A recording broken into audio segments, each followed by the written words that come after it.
obviously I have a good time with my life, I have a good time with my job, and you know, not to be morbid for just a hot minute, but I'm 56 and my dad died at 60 of a massive heart attack, so if I got 48 months left on the planet, we're gonna enjoy it, right?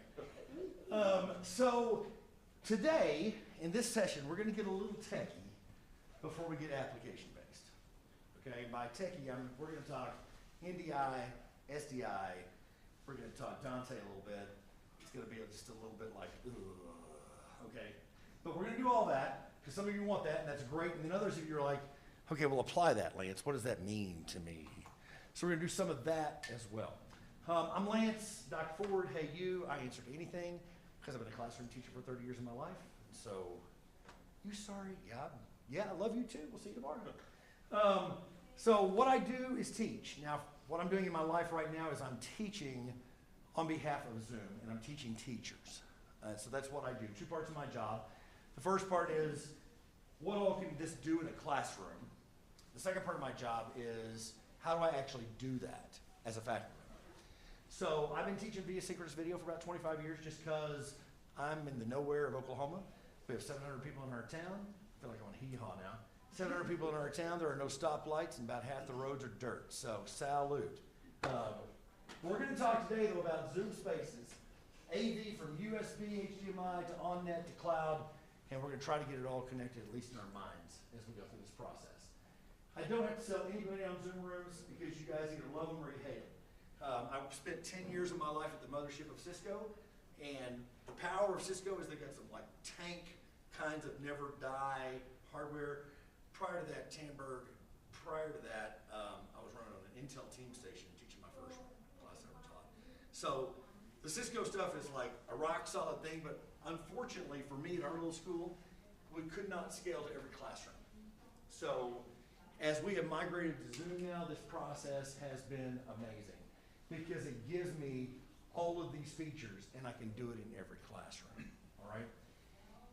We have several different ways that we can ingest content into a Zoom room experience. And as I'm talking about this, the first thing I want us to think about is what we typically know of a Zoom room is a USB camera somewhere. Let's put some numbers around that. I can actually do 4 cameras today, all via USB, or any combination of what you see above me. So I'm not gonna read all these bullets, you can see it, but you see the SDI outputs and inputs, okay? So barrel connector, kicking it broadcast style. NDI, that's one of the things that we're starting to use a lot on campus, so a separate subnet or VLAN for our NDI video feeds. And then of course our Dante audio. The caveat on Dante audio right this second, native Dante without like some sort of a USB bridge on the end of it, is it is a Windows Mac PC based. Can't run that on appliances yet, Dante natively, but I can take maybe an ANI USB or something like that, take that last hop from Dante to the USB and go straight into our device. So I can do it Dante, but that last mile on our appliances today takes it to USB. Now, this kind of gives you the idea, and hopefully, that this is becoming much more expansive. Back in the day, so I graduated from high school in 1987, that kind of gives you context. Back in the day when we first started video, we had racks of hardware, you know, Grass Valley series codecs and all that sort of stuff. And they were in a closet and everything routed that way. The interesting part of this is it's almost a full circle moment for me. Because if I put that high-powered compute on different VMs all running Zoom rooms in a closet, now I can route that audio video wherever I want it to be with Dante and NDI. Without plugging a physical connection. So it's kind of coming full circle for me at this point. All right, there's a topic across the top that says custom AV for Zoom rooms. That is actually a separate controller. There's no cost to that. Has anyone tried to download or play with the custom AV controller for a Zoom room? No, okay. Marketplace.zoom.us. Just do a quick look for custom AV controller. It's free. What does it do for me? It allows me to take the different displays that are physically attached to that device and route content inbound and outbound via the network. So, I'm not on my network at home, and I was hoping I would be able to show you guys this. So let me see if I've got it. I think I've got a picture, but it's not gonna be a very good picture of what this interface looks like. Let me go and see if I can pull up Marketplace, and let's do a quick search for custom. Oh, come on, thank you. Quick search for custom AV. We call it Pro AV in the Marketplace? Maybe we call it custom AV. There it is, Zoom Room's custom AV controller.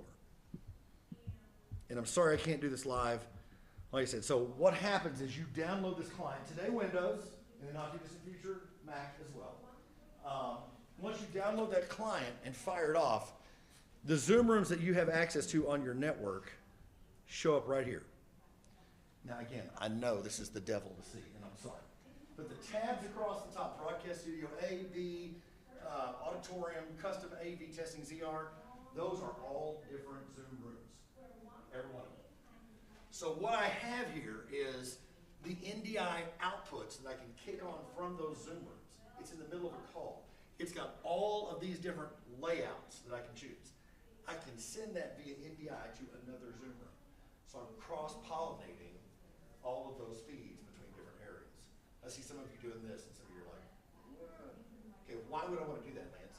Because I got the Chancellor's process going on, and I want to be able to bring in several different sub-conferences that are happening and route them all into one broadcast environment and send that out as a Zoom meeting, okay? So I can do that with my Zoom rooms. Here are my hardware IOs. So and you see that these are all deck links. Those are all the SDIs.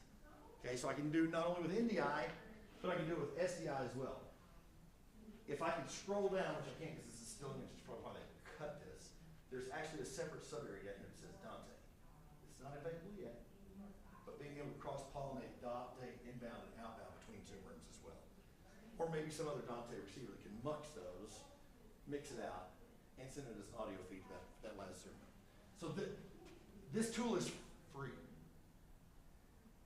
There's no cost for Pro AV, custom AV controller. You do need, if you're not the Zoom admin, you do need someone to come in here and add this app, approve you as a user, so that once you download it, you can actually start leveraging it.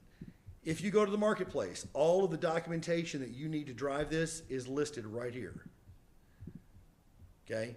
The requirements for hardware I/O, for custom AV controller, how to download it, how to prepare for it, because there's some settings in the admin setting of your Zoom rooms that you need to be able to turn on so you can actually see these things. So this whole documentation is here for you, and this is an absolutely free app. I sit on the Zoom Room sales team. I'm a teacher primarily, right? Not a salesperson. So I'm like, oh yeah, the school's free. Other guys are like, are we ever going to make money selling anything? This is broadcast quality video from multiple Zoom rooms simultaneously muxed to wherever you want to go. That is typically a significant dollar enhancement to a $500 license. We're giving it away. Okay, sorry, I'll leave that alone now. So all of that documentation that you need to pull that off is there as a part of your custom AV download. Now, you see that NDI app, and I took some screenshots. I think I'm going to be able to show you here. This is another topic, but if we're going to do Dante and native room controls on Windows Mac Zoom rooms, you may decide you want to put this on a separate VLAN or subnet. Because if you start broadcasting all that traffic on your main core network, you can have a lot of fun. Because you're shooting NDI feeds at up to 1080p across the network. And you saw the drop downs, and I can light all 12 of those up and put it on that network. So what we're doing is we're saying, today it's a Dante side of the house. You can actually choose a separate NIC that's on that Zoom room and route that traffic out accordingly. So you can off that traffic from the main data traffic that you need to place that cloud-based call. Okay? So NIC selection for Dante and native room controls. Now, at some point, even though I have 12 NDI ins, or 4 camera ins, 12 NDI outs, Dante inbound and outbound, I'm going to run out of things Thus, enter companion zoomer. Anybody played with companion zoomer? What did you think? Good. Was it difficult to set up? No, because the only, I think, caveat as far as with my testing is you have to make sure that the main Zoom room and the companion Zoom room are on the same wired network. That is correct. So let's talk about this. So what is it first and foremost? It is the ability to take a Zoom room touch. Lance, what's a Zoom room touch? It's a Zoom room attached to a touch screen. Some companies, you'll see them on the show floor, have built that as an all-in-one. Some people on the show floor have taken a bar and they put it on a touch screen. I don't care. If you take that bar and you take the USB-A from the Zoom room to the USB-B of the touch screen, you have a Zoom room touch, right? I have to have Zoom room touch in order to have companion Zoom room. I use the pairing code from the room to literally pair this portable unit with the stationary unit in the room. What do I get? I get an additional annotation surface and an additional camera as a part of that. But today, my limitation is 4 cameras inbound, NDI, SDI, or USB, I don't care. But now I can bring 3 more cameras and be a companion Zoom room for a total of 7. Why would I want to do that? Because next week after next month, at Utah State University, I'll be in a room like this. We'll have about 40 teachers here, and I'll have another 40 teachers online, and I'll have a Zoom room up front, and I'll have a companion, a companion, a companion, and a companion. Why? You 4 people to that board. You 2 rows to that board. You 3 rows to that board. Front row up here with me, and you guys over here. Let's whiteboard together. Time to iterate. Solve this challenge. So active collaborative learning beyond sitting in a seat is part of why we do this. Also, to gain more camera angles, if we need that. What do I have to do physically to get this connected to this? Absolutely nothing except be on the same segment. There's no physical connection to here to here. It's a cloud-based connection. So that video is coming in over the cloud as the 5th, 6th, and 7th gallery images from that Zoom room. Okay? So that's what this companion Zoom room does for me as a part of it. And again, why? Because I want the flexibility of getting people up out of their seats. The brain cannot input more than the butt can endure. I mean, I've been teaching long enough to at least know that. Okay? So getting people up is mission critical to application. All right. How do we control all those camera sources? This is a basic Zoom room controller. Now, I went ahead and did a couple of things here. These are screenshots from a couple of my Zoom rooms back at the school. The first thing you see here is down the left-hand side is this process called room controls. So you've got QSC, you've got Crestron, you've got Extron. All those are now in Marketplace for apps. When you put a Extron, Crestron, QSC app on the Zoom room, this is what it looks like when you're out of call. And then you have all those controls that are associated with that device on the Zoom room controller. One controller to rule them all. So that's the idea. Not separate controllers, not separate pages, not a separate login that a faculty member has to do. It's one interface. Okay? That's why I went ahead and brought this up so you can see this. Over on this side, this is a different Zoom room in a call.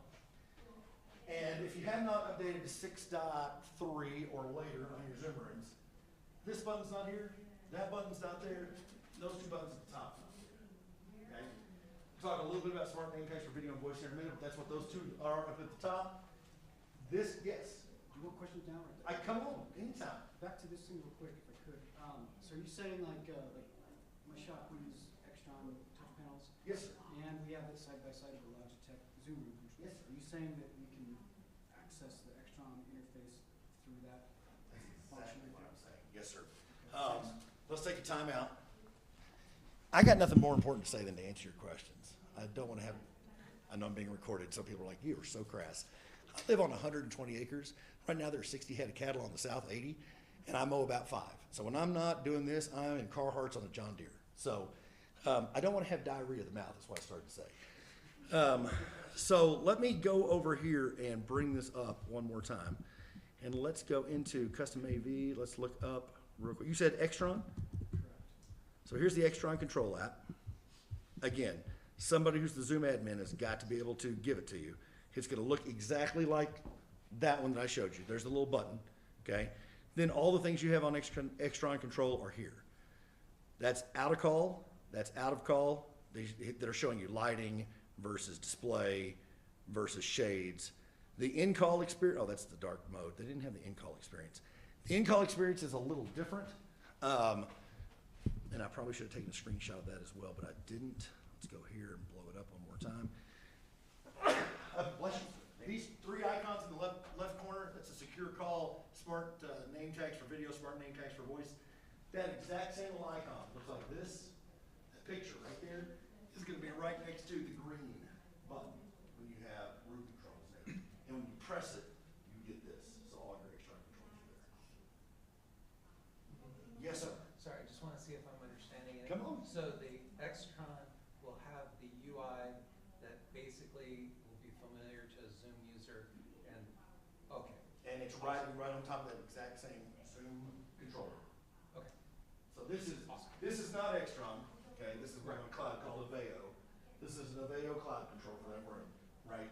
But to my teachers, this is the same home button, the same phone, the same contacts, the same settings they're used to seeing on all of their Zoom rooms. Every classroom in my high school now has Zoom rooms, okay? And every hour, on the hour, 6 hours a day, 5 days a week, they start. They record, they do transcription, they do translation, all that sort of stuff, okay? So, and they create summaries.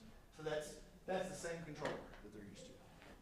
Okay, any other questions here? Because I'm gonna take, I think I've got one more screenshot of this. Yeah. Okay, let's back up. If I mash this button, like this, I get this pop-up. And the reason I brought that pop-up to you is because each one of these sub-areas here has 5 or 6 different layouts that can be on that screen. But you also see this guy right there. 5.9.5, come on board, NDI. That is the room controller version, not ProAV controller version, of sending these feeds out via NDI. It's all tucked. You've probably not seen it or you haven't played with it, but it's all tucked right there inside your touchpad already. Why do I need ProAV controller? Because I need to have multiple rooms up here with multiple NDI outs, up to 12, routed to different locations. So this is an overlay on top of the native features that are already listed live in Zoom rooms. Does that make sense? Okay? And for some of you, it's like, I don't really care. That's no application. You're right, I'm coming to application. But hardware IOs and network IOs, that's what you're looking at. All right. When you first fire off, excuse me, when you first fire off a ProAV controller, you get a list of rooms that you can see on the network that have ProAV enabled. You can check as many of those boxes you want, have as many tabs across the top as you want. Okay? All right. Now there's a whole lot of information, but it is a great summary slide of what we've been talking about. So network AV, you see there's 4 NDI camera inputs. I don't care if it's NDI, I don't care if it's USB, I don't care if it's SDI, I can only support 4 today. All right, so, but we're talking network specifically. PTZ camera controls over NDI. We finally released that. So bringing you NDI camera in, I can PTZ camera control it across the network. 12 additional NDI outs, 8 Dante audio inputs, and up to 32 configurable outputs. I'll let you take your eyes across that, but this just talks about network AV versus hardware AV versus the customization that's done via the custom AV tool, and the fact that it's all done with an APK that you can blow up if you want to. If you got people who like to play with programming and take it to another level, build your own custom interface, you can. We have the APKs to be able to do that. All right. Now, how do these, time to get to application. How do these camera sources get leveraged? Intelligent Director. Talked about this first session this morning. That's 3 cameras working together with AI to determine the best view of a person, sending those individual people out as gallery images. The easiest way I know to equate it is there's a camera right there at the back, right this second, okay? Right there in the middle. If there was a camera over here and a camera over here, and I was looking this way to talk to you guys, this camera would say, I got the best view of the 3 of you. But if I turn this way to talk to you guys, this camera would go, no, I see more Lance's face. Go away, let me put this gallery image in. And then somebody asked me a question over here. I go, yeah, that's a great question. This camera goes, you got the best. And AI is making all those decisions happen in real time. Up to 3 cameras in a physical space. The vinegar. I can only do 16 participants today. Come to me and say, Lance, I got a classroom that sees 60. You're telling me I can get like 60 different? No, I am not. I'm telling you, you can get 16 today. All right? Of those people, those individual shots in there. All right. Smart name tags. Again, talked about this first hour this morning. There's a teacher in first hour. Talked about this in the opening session this morning. The idea that a individual user opts in to have they upload their image, they create an audio recording, it then identifies them in the room as they're speaking, puts that in the transcript. So no longer does this transcript say, the huddle room said this. It says, Ashley York, that's her picture because she uploaded an image of herself. Ashley York, who is now speaking, because she uploaded an audio recording of herself, is identified inside the huddle room as having said that.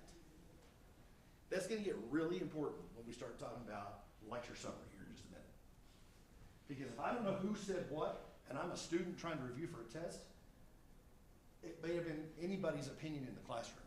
I'm looking for Dr. Ford. What did Dr. Ford say about this? That's what's on the test. Okay?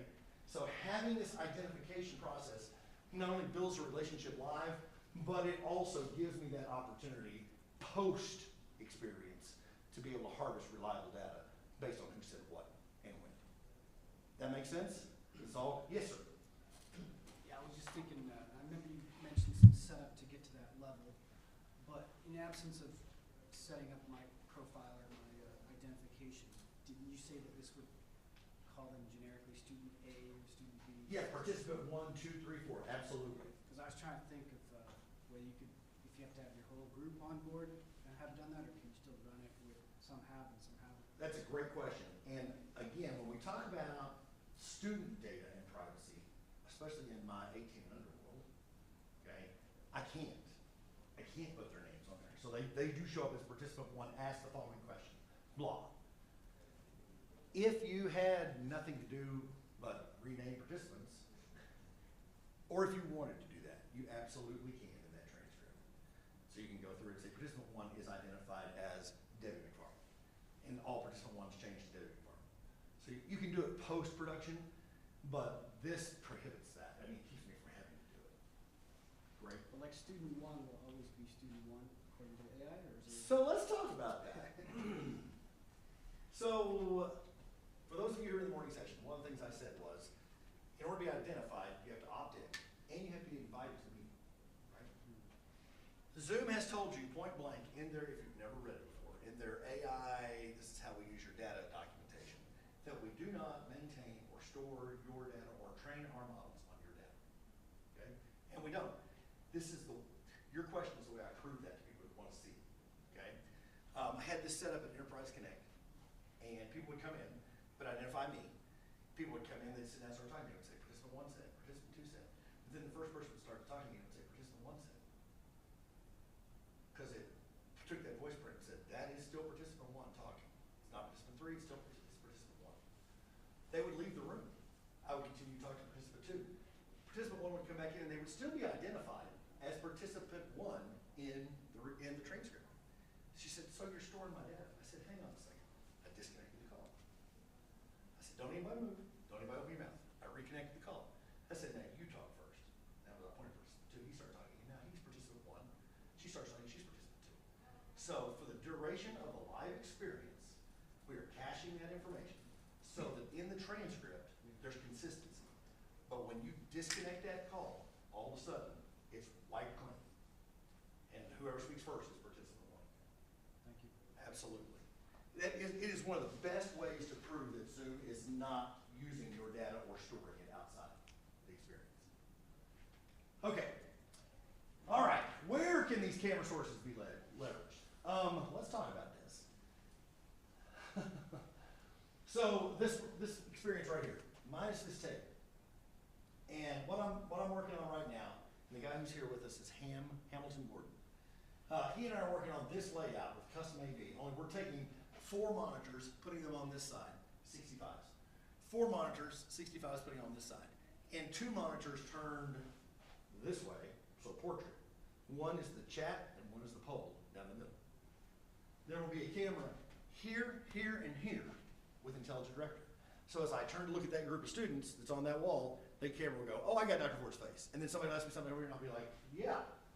So this, with students physically sitting in there with me, as well as a companion whiteboard where I can put it on a drafting table and do this and still look at my students. That is what I'm building right now, this summer, in my place, okay? Looks a little different than that. Why would you do that, Lance? Because I have people who are coming to me saying, well, you know, I need to have like 15 different Zoom calls. Stop. You need to have 2 Zoom calls.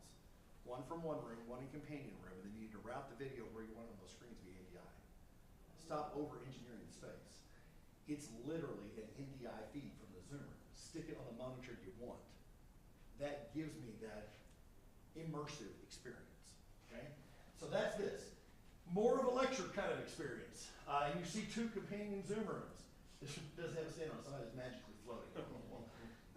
But these are the 2 companion Zoom rooms. These are the speakers because we can route the in-room audio into the process. Now, okay, I'm doing good. How many of you have played with companioning your Zoom client to a room? So when you go into a room, companion. Okay. There's a new feature that allows us to companion the audio from your laptop that you just companioned to the room in there. So, thanks, what do you mean? I got Shure 902 hanging from the ceiling right here. I'm sorry, the gentleman in the back with the pink hat, tell me your name. James. James is standing back there. That 902 frame is set to cover this, right? James started asking me a question. That microphone's like, he's outside my box. I don't hear James. If James companions to my room with his laptop, he can use the microphone on his laptop to lift his voice into my call. Yes, sir. Now, how do you avoid feedback, auto doubling? Great question. Okay. So because James is companioned with me, my room sees his audio source as a secondary audio source to the room connection, not an independent audio source from James. So it's literally routing from my room out, so it doesn't come back, all right?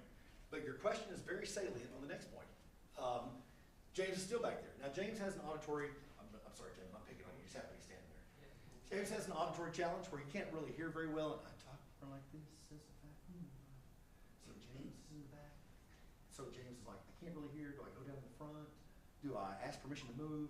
No. James pairs his AirPods to that same device that he used to lift his audio, and now my audio in the room and the remote audio are lifted to his ears. That's built in for free. I can only do 10 today. I can only companion 10 and do that. So don't come to me and say, you mean I can do audio lift for 70 students? I'm like, no, that's not what I said. I can do 10 today. They can all companion.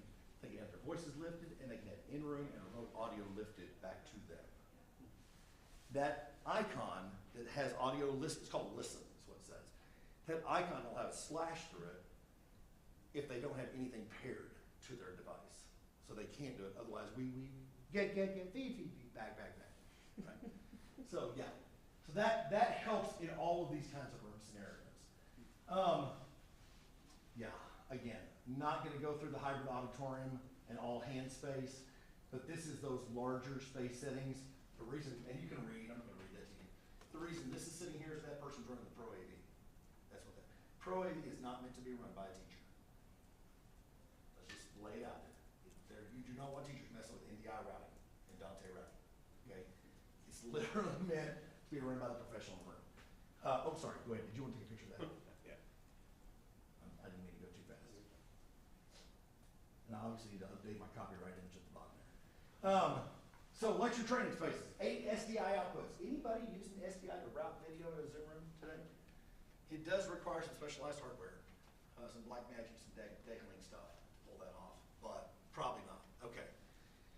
This is one of my personal faves. I team taught video production in Final Cut Pro remotely for 5 years of my life. My background, my undergrad and master's degrees are both in music. I have a core conducting degree. I love music in the movies. Did I know jack squat about editing video in Final Cut? No. But I had a friend 90 miles away who did. He actually trained Boyd Madsen's National Geographic crew in the field as to how to edit video. So he and I team taught 5 days a week, 180 days a year, Final Cut Pro. I brought in the music, all that side of the house, and he brought in the video production. I learned a ton, he learned a ton. It's the best of all possible worlds. But this is how we had our studio set up. It wasn't nearly this nice, okay? But this idea of routing those videos for remote processes, if you've not played with another free tool from Zoom called Tiles, T-I-L-E-S, it's at Marketplace. I would strongly encourage you to do that. We're being recorded, so I'm gonna be as generic as I can about this comment. There was a national convention. I'll let you decide if it was Democratic or Republican. That happened in 2024. And behind the candidate were two large walls, okay? And those walls were pillars. And there were these bubbles of different sites. And these bubbles were floating up. You were seeing emojis with thumbs up, hands raised, and all that sort of stuff. That was done via Zoom and Tiles. It was a Zoom meeting run through a free tool that you have access to at Marketplace called Tiles, okay? So this kind of production, we are giving that away from a Zoom room perspective. Why is a Zoom room in every space such a big deal? This is why. In my classroom world, in my office world, the ability to have things automatically start, automatically stop, automatically transcribe it as I want it transcribed, okay, gives me the power to be inclusive. I'm reading a research study right now put out by an organization, 501c3 out of Europe, about the status of education internationally. They do it every 5 years. One of the top things that has come out of that study is the necessity to personalize, and I'll use the Southeast Oklahomism, nuggetize our education process. Micro-credentialing. My son is 24, he's a calculus teacher. My daughter is 26, she's an AP English instructor, okay? They would tell you, if they were standing right here, no one in their classes has the attention span to be able to accomplish the content they're trying to teach them. But if they took it, instead of an 18-week class and went, here's 2 weeks. Woo, we made it 2 weeks, yeah! Okay, let's apply it to the next 2 weeks. Woo! So micro-credentialing their way through the curriculum gives them a sense of satisfaction. And it also puts ownership on them of the process. Because they have that reward, that carrot. We keep moving the carrot on them, but the carrot is there, right? So these are some of the things that I can do because I have a Zoom room. Now, I showed this slide earlier, and I want to reiterate something before I show it in here live. It says coming in May of 2025. We just got this out the door last Thursday at 2 p.m. Central. I know because I was slated to do a presentation at the University of Southern California at 4, and I ran the flow, and it pushed this out. And I went, oh my gosh, it's here, okay? So what are we looking at here? We are looking at a lecture summary of a class that was recorded on Zoom, and that the teacher actually used a whiteboard as a part of that lecture summary, okay? When they did that, it posted it automatically into a tool called Zoom Docs. Has anybody played with Zoom Docs? Okay, Zoom Docs is an AI-first document creation tool. So I've taken everything that was said in the class, I made a summary out of it. I've got the entire transcript, everything that was said, and I have everything that was drawn. It's all in one doc. What if I could ask AI to spawn for me a 10-question, you figure out what format you want quiz over that? On ChatGPT, you'd be like, okay, well, it's basically boiling the ocean as to the world's knowledge base over that piece of content. Here, I built an LLM, fully automated, with the recording, the lecture summary, and the whiteboard. Because that query to build that quiz is only based on the content that's in that document. And I did it automatically. All right? So, let's look at it. What do I got? Oh, dude, look at me. I'm rocking the time frame. Let's go. Sorry. Yes. Yeah, if a professor wanted to say something from the textbook, could they manually? Okay. Yes. That's the beautiful part about this. This is a conversation in and of itself. And I'm just going to pick the scab, and I'm sorry, that's a little crass too. I'm going to pick the, no, I'm not going to pick that either. I'm going to get at that and then we'll come back. What if I, as a professor, had all my documentation as a PDF, Word docs, text, websites, blah, blah, blah, blah. And I said, when a query is formulated, utilize that library of everything I already have and my lecture notes. That's a thing called, Zoom calls custom AI companion. Build your own LLM. Now what I'm talking about is automated, right? But taking all those things and putting it in one place to say, use this as my LLM, and now let me query on that. Yes, we just released that. When did we release custom AIC? This week? Last week? Dude, it's getting crazy at Zoom. It's always crazy at Zoom. All right. So you guys have been using, and I'm sorry, I did some of this in the last session, but I wanted everybody to see this. You guys have been using traditional AI summaries for Zoom meetings, yes? Okay. So in a traditional AI summary for Zoom meetings, event name, time, participants, this is a training I did 2 weeks ago tomorrow for some teachers in Ohio, all right? And so it took that, and there's the recap, there's the next steps. Side note on next steps. If you turn it on Zoom, there's a thing called tasks. What tasks does is takes this same AI thing and goes, this says that Michelle and Kara are gonna do this, and it'll automatically assign them a task out of this, without them going, I need to remember to blah, blah, blah, blah, blah. So it shows up their task list. They have a button that says accept that task. And then it says, when do you want to have that done by? And it puts it on your calendar. So that's a part of the AI strategy as well. So anyway, so there's the summaries, okay? This is what I did, this is what all we talked about, blah, blah, blah. That is a traditional AI summary. This is the exact same class, exact same workshop, formatted in a process we call lecture summary. And I'm going to show you where to turn all this on here in just a minute, okay? So what does it do? It gives me an overview. It takes, instead of saying, these are the topics, it gives me key concepts or theories and important questions raised. As a student, why would it be important to know this? Is that maybe what's on the test? These are the important questions that were raised, okay? All right, so as we go down through here are the key takeaways and the learning objectives. In a K-12 world, this drives the whole nine. I know it doesn't so much in higher ed, but in the K-12 world, we have a thing called scope and sequence, where first grader learns this, the second grader learns that, the third grader learns that in math, and they're all built one on another. If you omit one of those learning objectives, and now they're in third grade, and they're supposed to learn it in second grade, a third grade teacher is cussing you and having to reteach.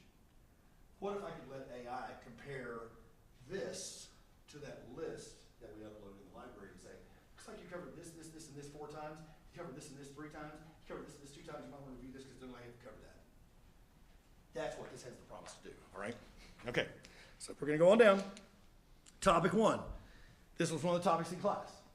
So this is what we talked about. These were the questions. And I told the other group, this is not Clue. The guy's actual name is Mr. Green, all right? He asked, as a part of the process, can we copy that link and then post it in the Google Classroom? Verbatim, that is what he said in the transcript. This is the verbatim response that I had to that question. By the way, I was in the Zoom room with smart name tags for video and voice turned on. So it doesn't say Zoom room X, it says Dr. Ford said that. Remember those little green boxes? Okay, that's why this did. Ms. Majors asked this question, I responded with this. So every topic has salient questions as students are teasing this information out as a part of the process. Okay, let's roll on down. Topic 1, actionable steps, next steps, and assignments. All right, so these were some of the assignments that I gave. And then at the bottom, I had put some stuff into chat. I had put some things into the shared doc. It put all that as supplemental resources. Now, why is this such a big deal? Because at this juncture, maybe I'm a teacher who would like to build an assessment rubric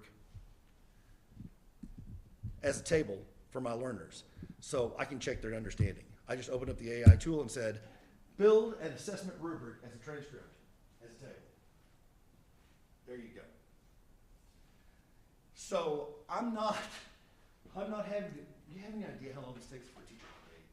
There's a reason that instructional designers, like the 2 I have at the back, are like, oh, because this is what the faculty says they don't have time to do, but this is the authenticity that we're looking for in the content delivery. is how we get this, and again, one of the other sessions had to do with different styles of assessment and making sure the assessment process was individualized to the learner.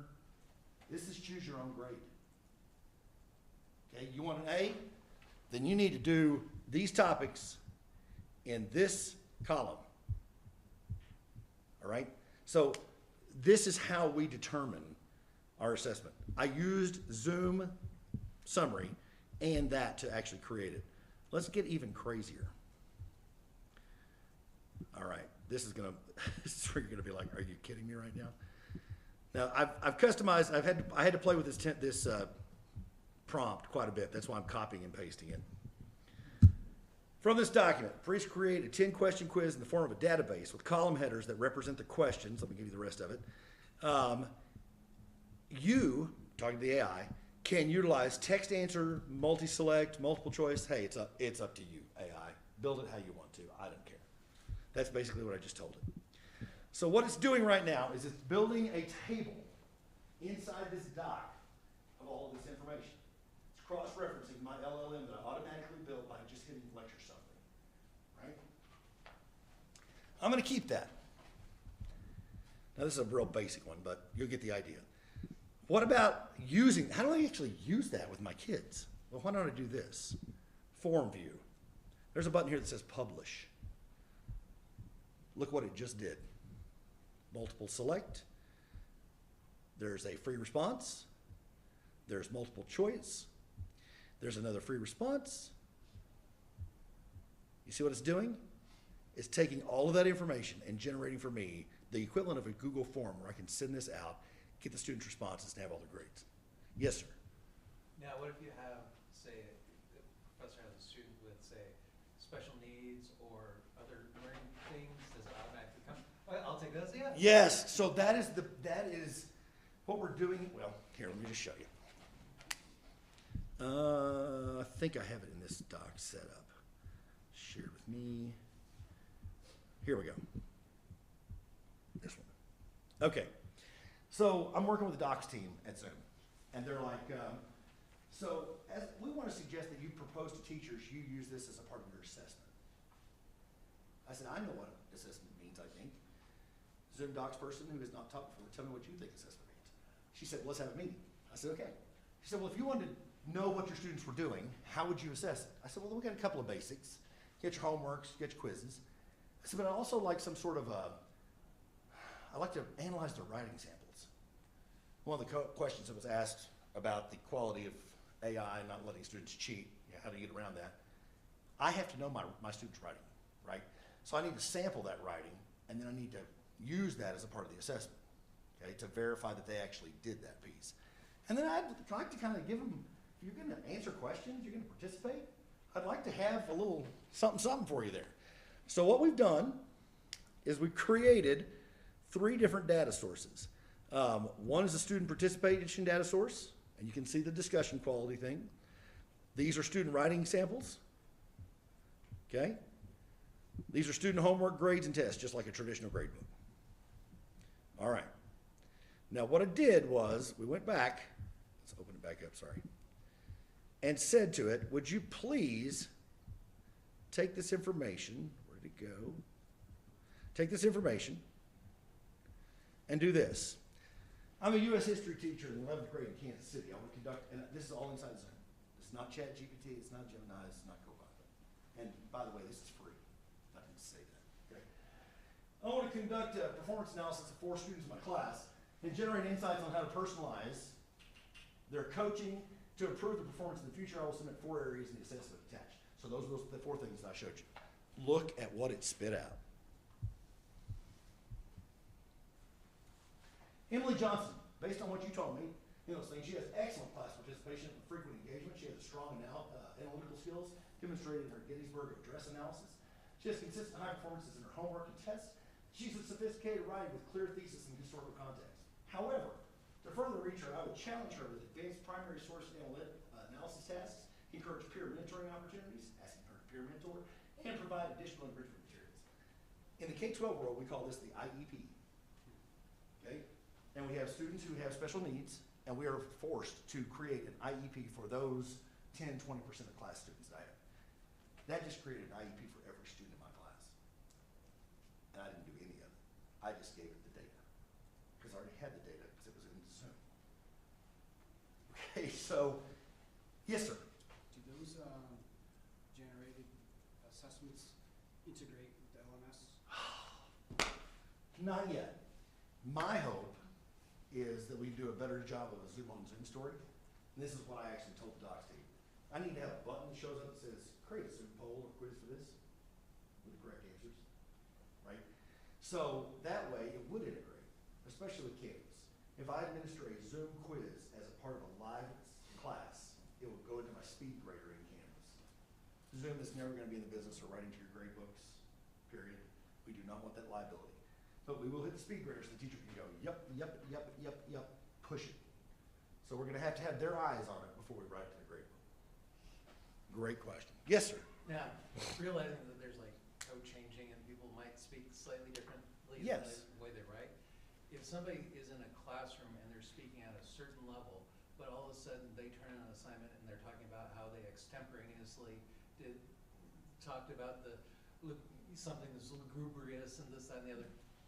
Can this help document and or possibly suss out if somebody's maybe using AI or ChatGPT? Yeah, well, I can't, Okay, fair I enough. would have to grab it, pull it, and use, I would have to have an AI tool.